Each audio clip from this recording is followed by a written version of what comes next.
The Epstein case in 2026. What changed?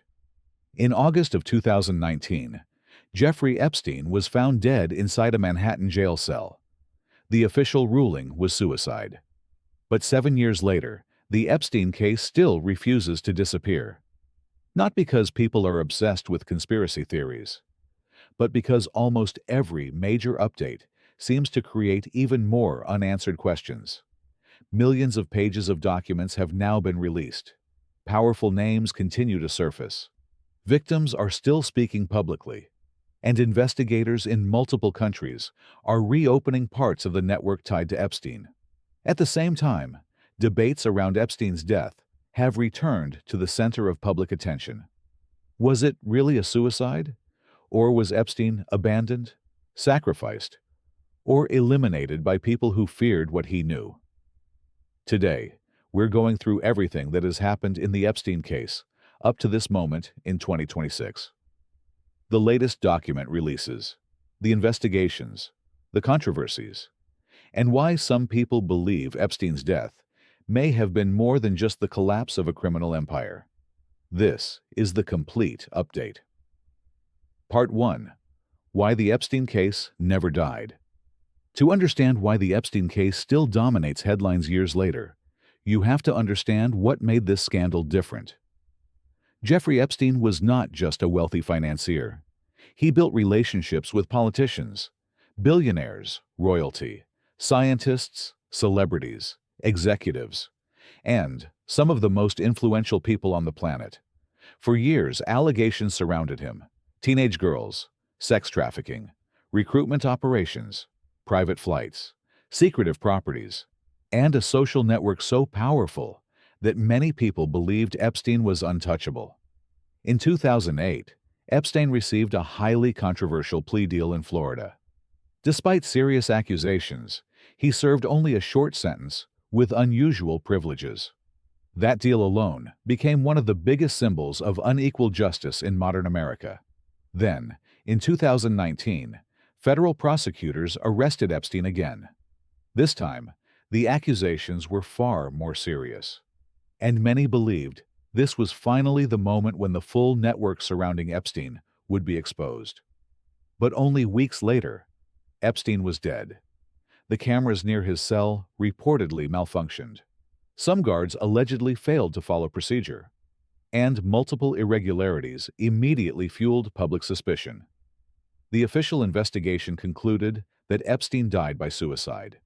However, skepticism never disappeared. Even people who normally reject conspiracy theories openly questioned the circumstances. Not because there was proven evidence of murder, but because the timing, failures, and missing information created a perfect environment for distrust. And after Epstein's death, the focus shifted. The question was no longer just, who helped Epstein? Now people were asking, who benefited from Epstein disappearing? Part 2. The massive release of the Epstein Files. One of the biggest developments came in late 2025 and early 2026. After years of public pressure, the United States government released millions of pages connected to the Epstein investigations. According to the Department of Justice, more than 3 million pages were eventually published.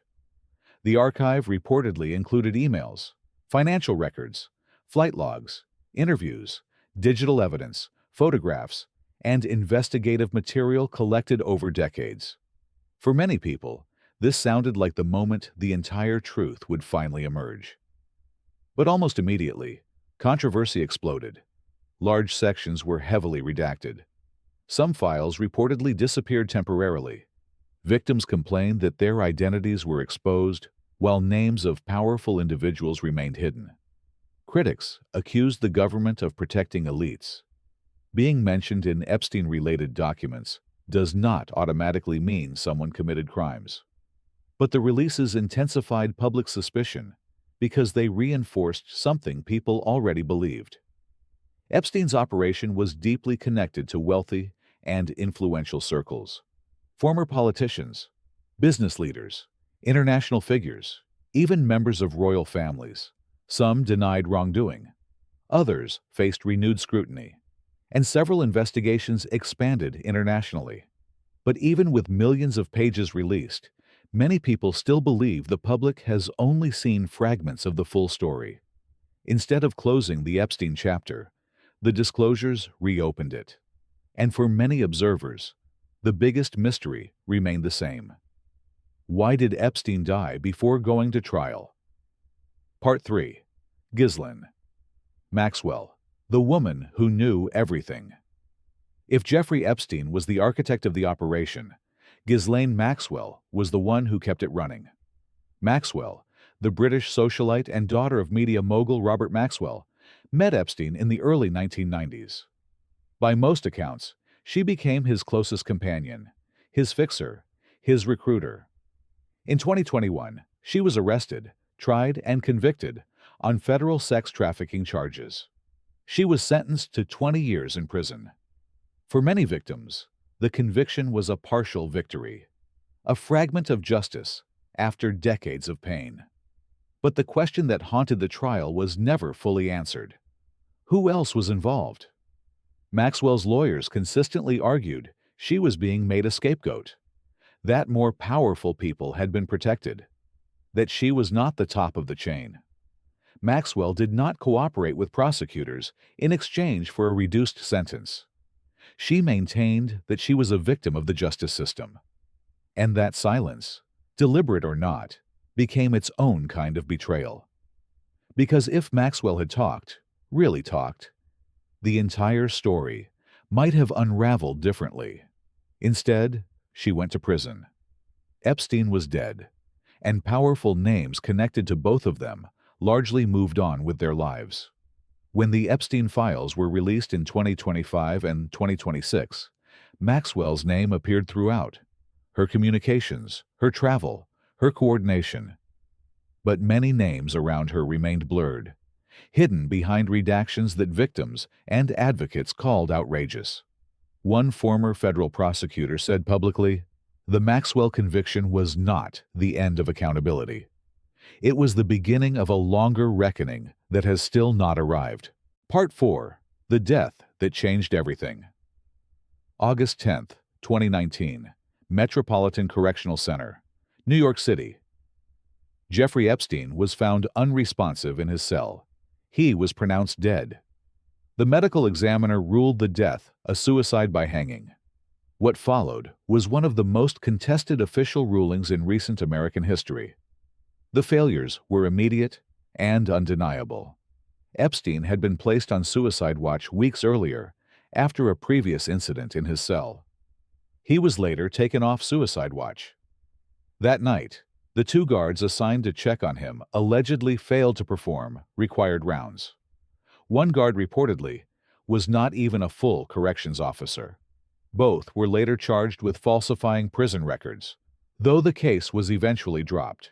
Surveillance cameras outside Epstein's cell reportedly malfunctioned or failed to capture useful footage. Epstein's cellmate had been transferred just hours before his death, leaving him alone.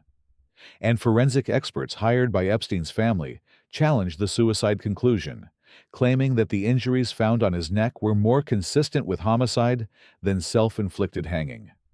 The official position never changed: suicide. But a significant portion of the American public, across political lines, never accepted that conclusion. Because there is something deeply unsettling about a man who allegedly held damaging information about some of the most powerful people in the world, dying in federal custody under these exact circumstances. And the betrayal narrative became impossible to ignore. Epstein had spent decades cultivating powerful people, protecting them, connecting them, building a network of mutual benefit and mutual exposure. But when the moment of greatest danger arrived, when federal prosecutors were preparing a case that could have exposed everyone, Epstein found himself completely alone. The people he had protected did not protect him.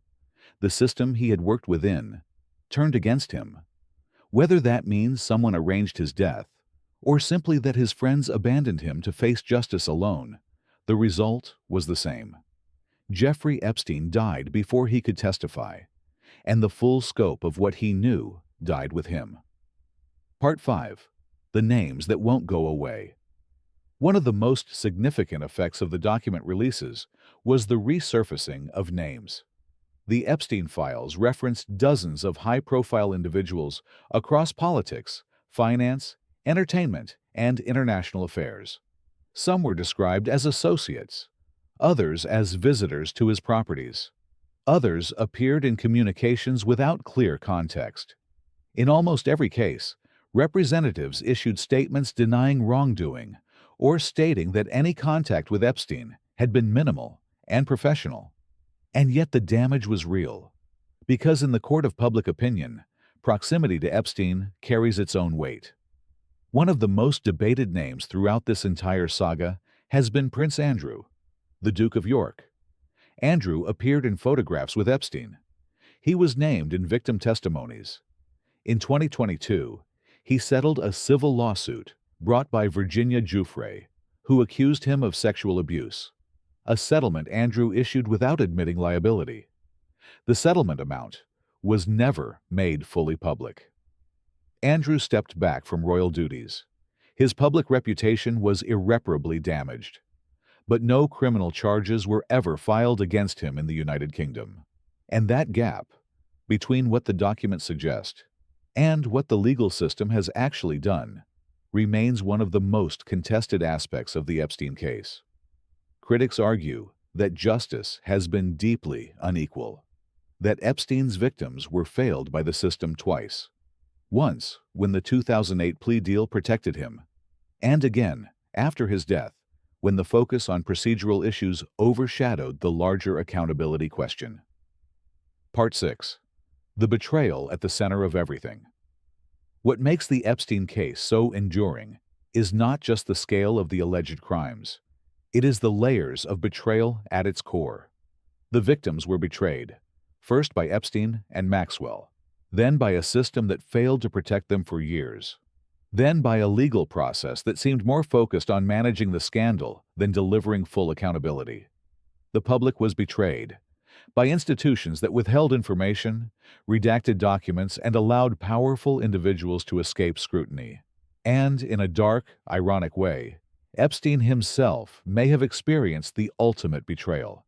He had spent decades building relationships based on power, access, and mutual vulnerability. He had positioned himself as someone too connected to be touched.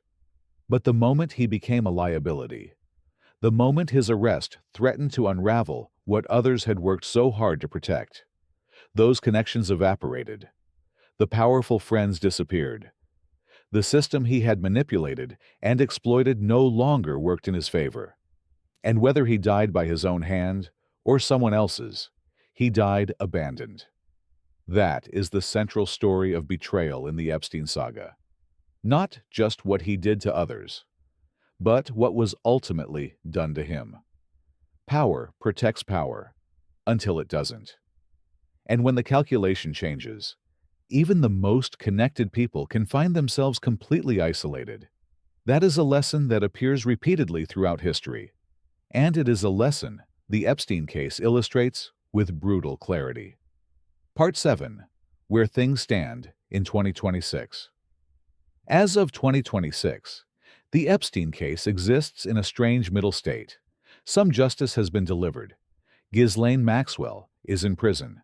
Some perpetrators connected to the network have been charged in related cases. The document releases have added to the public record, even if they have also raised more questions than they have answered. International investigations are ongoing. France, the United Kingdom, and other countries have opened or expanded inquiries tied to Epstein's European connections. Victims continue to speak publicly. Civil lawsuits continue. Lawyers for victims have argued that banks and financial institutions that worked with Epstein also bear some responsibility. And some of those cases are still working through the courts. But the central questions remain open. Was Epstein's death a suicide? An assisted suicide? A murder? Are there individuals with significant criminal exposure who have still never faced legal consequences? Will the full, unredacted picture of Epstein's network ever be made public? The honest answer in 2026 is, we don't know. What we do know is that this case has changed how many people think about power, justice, and the institutions meant to enforce accountability. It has demonstrated that wealth and influence can delay justice for decades. It has shown that the most dangerous people are not always the ones who act alone, but the ones who make themselves indispensable to others. And it has reminded us that betrayal, at every level, is often what finally breaks those structures apart. Epstein's victims fought for years to be heard. Many of them still feel the full story has not been told. Until it is, the case will not close. And the question that started all of this will keep demanding an answer. Was it really a suicide?